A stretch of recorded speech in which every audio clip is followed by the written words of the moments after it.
मैं दक्षिण कन्नड़ कर्नाटक में आया, दक्षिण कन्नड़ में मैंगलोर से।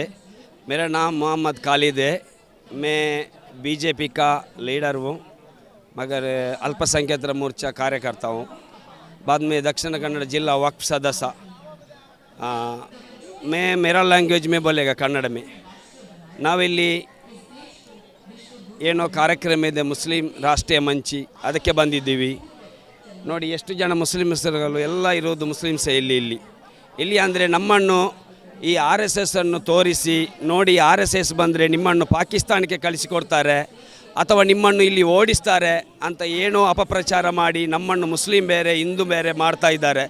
ಇದು ಯಾವುದು ಸತ್ಯ ಅಲ್ಲ, ಸುಳ್ಳು. RSS ಈಗಂದಲ್ಲ, ಒಂದು 100 ವರ್ಷಕ್ಕಿಂತ ಮೊದಲೇ RSS ಇಲ್ಲಿ ಉಂಟು. ಇಷ್ಟು ತನಕ ನಮ್ಮ ಮುಸಲ್ಮಾನರಿಗೆ ಯಾರು ಏನು ಮಾಡಲಿಲ್ಲ.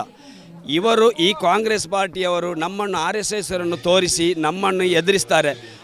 ಕೆಲವು ಮುಸ್ಲಿಮರ ಓಟ್ಗಾಗಿ ಈ ಥರ ಮಾಡ್ತಾರೆ ಹೊರತು ಬೇರೆ ಯಾವುದು ಉದ್ದೇಶ ಇದರಲ್ಲಿಲ್ಲ. ನೋಡಿ, ಈಗ ನಮ್ಮ ಮೋದಿಜಿಯವರ ಪ್ರಧಾನಮಂತ್ರಿ ಆದ ನಂತರ ಎಷ್ಟು ಮುಸಲ್ಮಾನರಿಗೆ ಎಷ್ಟೊಂದು ಡೆವಲಪ್ಮೆಂಟ್ ಮಾಡಿದ್ದಾರೆ, ಎಷ್ಟೊಂದು ಅವಕಾಶವನ್ನು ಮಾಡಿಕೊಟ್ಟಿದ್ದಾರೆ. ಈಗ ನೋಡಿ, ತ್ರಿಬಲ್ ತಲಾಕ್ ಮುಸ್ಲಿಮಿಗೆ ಒಳ್ಳೆಯ ಯೋಜನೆ ಬಂದಿದೆ. ಅದು ಅಂದರೆ ಮೊದಲು ಒಂದು ಹುಡುಗಿಯನ್ನು ತಲಾಕ್ ಮಾಡಿ ಬಿಡ್ತಿದ್ರು, ಈಗ ಅಷ್ಟು ಸುಲಭದಲ್ಲಿಲ್ಲ. ಒಂದು ಹುಡುಗಿಯನ್ನು ಬಿಡುವಾಗ ತುಂಬ ಆಲೋಚನೆ ಮಾಡ್ತಾರೆ. ಏಕೆ ಅಂದರೆ ಏನಾದರೂ ಒಂದು ತಲಾಕ್ ಮಾಡಿ ಬಿಟ್ಟರೆ ಅವರು ಕೋರ್ಟಿಗೆ ಹೋದರೆ ಅವರಿಗೆ ಶಿಕ್ಷೆ ಆಗ್ತದೆ ಅಂತ ಮೋದಿ ಇವತ್ತೊಂದು ಕಾನೂನು ಜಾರಿ ಮಾಡಿದ್ದಾರೆ. ನೋಡಿ, ಈಗ ಹೇಳ್ತಾರೆ ಮುಸ್ಲಿಮ್ಸ್ ಬೇರೆ ಹಿಂದೂ ಬೇರೆ ಅಂತ. ಈಗ ನೋಡಿ, ಮುಸ್ಲಿಂ ರಾಷ್ಟ್ರೀಯ ಮಂಚಲ್ಲಿ ಎಷ್ಟೊಂದು ಜನ ಮುಸ್ಲಿಮಗಳಿದ್ದಾರೆ, ಎಲ್ಲ ದೊಡ್ಡ ದೊಡ್ಡ ಲೀಡರ್ಗಳಿದ್ದಾರೆ.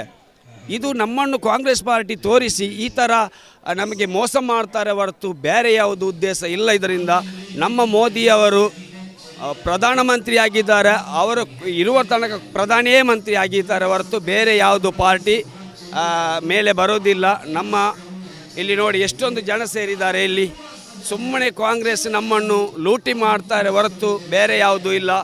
ನಮಗೆ BJPಯಲ್ಲಿ ಆಗಲಿ RSS ಆಗಲಿ ನಮಗೇನು ತೊಂದರೆ ಇಲ್ಲ. ನಾವು ಇಂಡಿಯಾದಲ್ಲಿ ಹುಟ್ಟಿದ್ದೀವಿ, ಇಂಡಿಯಾದಲ್ಲಿ ನೀರು ಕುಡಿತಾ ಇದ್ದೀವಿ, ಇಂಡಿಯಾಕ್ಕಾಗಿ ನಾವು ಜೀವ ಕೊಡಲಿಕ್ಕೂ ಎಲ್ಲ ಸಿದ್ಧ. ಇಲ್ಲಿ ಬಂದಿರುವ ಮುಸಲ್ಮಾನರೆಲ್ಲ ಇಂಡಿಯನೇ. ಅದು ಬಿಟ್ಟು ಈ ಕಾಂಗ್ರೆಸ್ನವರು ಹಿಂದೂ ಬೇರೆ ಮುಸ್ಲಿಂ ಬೇರೆ ಅಂತ ಮಾಡ್ತಾರೆ. ಇದಕ್ಕೆ ಯಾರೂ ಕಿವಿ ಕೊಡಬೇಡಿ. ನಮ್ಮ ಮೋದಿಜಿಯವರು ನಮ್ಮ ಸಮುದಾಯ ಇಸ್ಲಾಂ ಸಮುದಾಯಕ್ಕೆ ಒಳ್ಳೆ ಕಾರ್ಯಕ್ರಮ ಮಾಡಿಕೊಟ್ಟಿದ್ದಾರೆ, ಇನ್ನೂ ಮಾಡ್ತಾರೆ ಅಂತ ನಮಗೆ ಭರವಸೆ ಇದೆ. ಮುಂದಿನ ಇದು ಸರ್ಕಾರ ಕೇಂದ್ರದಲ್ಲಿ ಬರುವಾಗ ಮೋದಿಯವರೇ ಬರ್ತಾರೆ, ಅದು ಯಾವುದು ಡೌಟ್ ಇಲ್ಲ. ಯಾರೋ ಮುಸ್ಲಿಮ್ಸರು ಇದಕ್ಕೆ ಕಿವಿ ಕೊಡಬೇಡಿ. ಅವರು RSS ಇವರು BJP ಅಂತ ಹೇಳಿಕೊಂಡು ಬೇರೆ ಬೇರೆ ಮಾಡಲಿಕ್ಕೆ ನೋಡ್ತಾರೆ ಹೊರತು ಇದರಲ್ಲಿ ಯಾವುದೂ ಒಂದು ಇದು ಇಲ್ಲ, ಮೋಸ ಇಲ್ಲ. ಅದಕ್ಕಾಗಿ ಹೇಳ್ತೀನಿ, ನೀವೆಲ್ಲರೂ ಅರ್ಥ ಮಾಡಿಕೊಂಡೋಗಿ. ಕಾಂಗ್ರೆಸ್ ನಮ್ಮನ್ನು ಖಾಲಿ ವೋಟ್ ಬ್ಯಾಂಕ್ ಮಾಡಿದೆ, ಕೆಲವು ಓಟ್ಗಾಗಿ ನಮ್ಮನ್ನು ಬೇರೆ ಮಾಡಿದ್ದಾರೆ ಹೊರತು ಬೇರೆ ಯಾವುದು ಉದ್ದೇಶ ಇಲ್ಲ. ಈ ಮಣ್ಣಿನಲ್ಲಿ ನಾವು ಹುಟ್ಟಿದ್ದೀವಿ, ಈ ಮಣ್ಣಿನ ನೀರು ಕೊಡ್ತಾ ಇದ್ದೀವಿ, ಈ ಮಣ್ಣಿಗಾಗಿ ನಾವು ಜೀವ ಕೊಡ್ತೀನಿ.